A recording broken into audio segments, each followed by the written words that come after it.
Namibia's coast stretches 1,500 kilometers along the Atlantic, but there's no Cape Town, no Casablanca, no Dubai.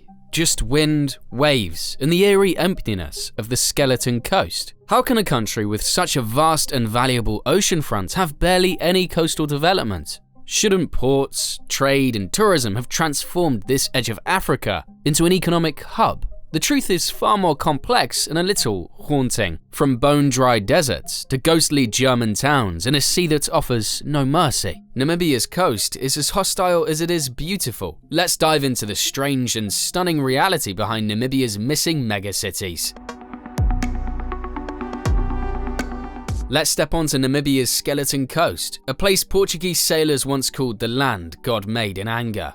The beach looks endless, but just 50 meters from the water, your shoes crunch into the first ripple of the Namib, the world's oldest desert, which has baked here for up to 80 million years. Between the Atlantic and the distant escarpment stretches a shifting belt of dune fields, 50 to 160 kilometers wide, putting a massive wall of sand between the coast and the country's greener interior. That wall matters. Unlike most African shorelines, scattered with river deltas and floodplains, Namibia's edge is bone dry. The nation counts a single perennial west coast river, the Cunene, and it meets the ocean far to the north, well beyond any harbour dream. Early explorers quickly realised there was no sweet water, no timber, and hardly any soil to grow food right next to the surf. Sailors could drop anchor but could not live off the land. Enter Walvis Bay. In the 1790s, British whalers seized on this one natural deep water lagoon, carving out an enclave that would stay under the British and later South African flag. Long after the rest of Namibia became a German colony, the harbour was perfect for exporting guano and whale oil, yet its windswept sand spit repelled settlers.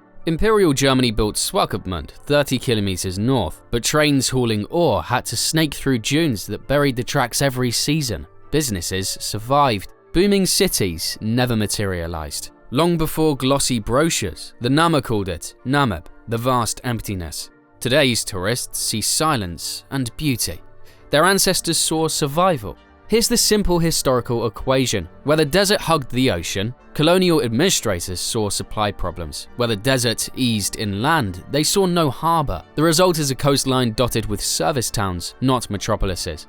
But geography is only the opening act. The very air above these dunes, cold, wet, and corrosive, wages war on buildings. And that's our next stop. Feel the temperature tumble as sunrise lights the Atlantic. The Benguela Current, a 200-kilometer wide river of water rising from depths of 200 to 300 meters, sweeps north along Namibia's shore like an industrial-strength air conditioner. Surface readings dip below 15 degrees Celsius even when the inland plateau bakes over 40 degrees Celsius, creating one of Earth's sharpest coastal temperature gradients. Cold water cramps the air's ability to hold moisture, so instead of rain, Namibia inherits a desert. Mean annual rainfall along the strip ranges from just 2 to 20 millimeters, lower than parts of the Sahara. Yet humidity has not left. It merely hides in the fog. When frigid sea air slides beneath warmer desert skies, it condenses into rolling banks so thick, locals joke they can scoop breakfast water with a tin can.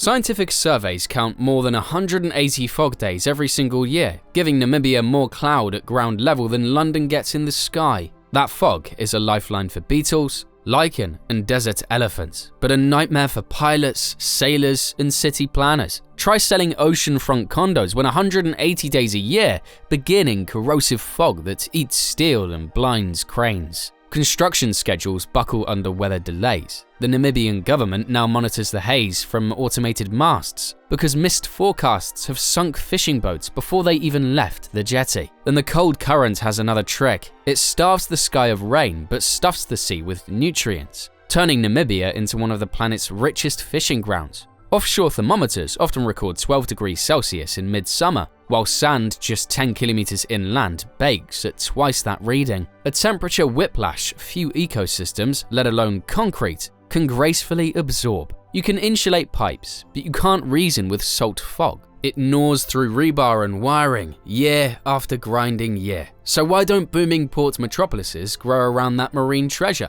To answer that, we have to follow the rivers, if we can find any. Take this map of Namibia and trace the blue lines that supposedly reach the sea. You'll notice something strange. Most stop short, like pencils snapped in half. These are the country's 12 ephemeral west-flowing rivers: Huanib, Haub, Kuiseb and their sand-choked cousins, channels that fill after inland storms but then disappear beneath the desert days later. Hydrologists call them linear oases, engineers call them unreliable. For coastal city planners, they are a nightmare wrapped in a mirage. Think of building a metropolis without a river. Every glass of water must arrive by truck, pipe or desalination plant. Walvis Bay already spends millions of dollars a year pumping brackish groundwater through reverse osmosis membranes, costs that scare off heavier industries and deter mass migration. In Svakopmund, garden hoses are banned on certain days, and residents joke that their lawns are made of quartz. Could desalination fix everything? Possibly, if energy were free. Namibia's grid leans on imports in diesel, pushing the price of a cubic meter of fresh water beyond what most households can pay. Salty fog and abrasive sandstorms meet solar panels that need constant cleaning, adding yet another maintenance bill. Without dependable water, there is little agriculture. Without agriculture, there is little hinterland trade to nourish a port city. That economic vacuum was soon filled by a glitter that doesn't need irrigation: diamonds. First, understand how fast these rivers disappear after a flash flood. The Kuiseb can empty into the Atlantic in less than 48 hours, leaving only a damp stain on satellite images. Flows as low as 0.1 cubic meters per second have been recorded, barely a garden hose. With statistics like that, you can see why investors planning stillworks or high-rise developments glance east towards Windhoek instead. The capital sits on a plateau, blessed with dam systems and 10 times the coastal rainfall, and it grows while the shoreline stalls. Where others saw rugged shores, Namibia saw a locked vault, guarded not by cliffs but by diamond barrens in shifting sand. The Spergebied, forbidden zone, covers 26,000 square kilometers and has been patrolled by diamond companies for more than a century. Entry required a permit, and even government surveyors were often turned away. Whole towns like Kolmanskupe were abandoned once the gems moved south, leaving mansions knee-deep in sand and giving visitors the strange sense of walking through a frozen hourglass. At first glance, such security seems irrelevant to urban growth, but it strangled coastal real estate. Prospecting licenses carved the shore into corporate plots more interested in sifting dunes than building suburbs. Capital flowed inland again, chasing cattle and copper instead of coastline glamour. And where the Spergebied ends, the skeleton coast begins.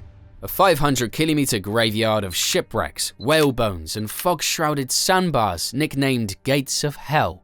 Mariners feared running aground, not because they would drown, but because surviving sailors faced a waterless desert stretching beyond sight. Insurance rates soared, and global shipping lines preferred safer harbors in Cape Town or Maputo, starving Namibia of the traffic that normally seeds big port cities. Even when technology improved, the coast fought back with hydrogen sulfide, sea farts, toxic gas released when upwelling water triggers anaerobic decay of algae. These emissions, while visually striking, can corrode ship components, trigger respiratory hazards, and temporarily shut down port operations. Yet diamonds also gifted Namibia something invaluable: revenue for infrastructure, including a modern container terminal at Walvis Bay. The question is whether that facility and new offshore oil finds can finally tip the balance toward a real coastal boom.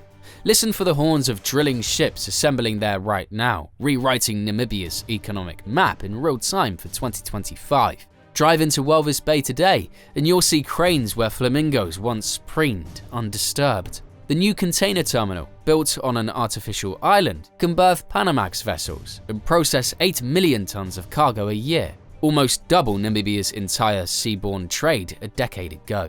Last year, it handled 899 ship calls and connected landlocked Botswana, Zambia, and southern Angola to world markets via a web of highways and rail lines. Energy companies have noticed. Shell, Total Energies, and Galp struck giant light oil accumulations offshore in 2023, triggering so many service rigs. that Baker Hughes is constructing a liquid mud plant beside the port. Shell's Graph 1 well, drilled in ultra-deep waters of over 2,000 meters down, is believed to hold billions of barrels in light crude, possibly one of the biggest discoveries in sub-Saharan Africa in a decade. Ludereds 2 is eyeing a quaywall extension to capture the spillover traffic. Logistics corridors branded the Walvis Bay Gateway now shuttle copper cathodes from Zambia and beef from Botswana straight onto Asian-bound container ships, instead of detouring through Durban.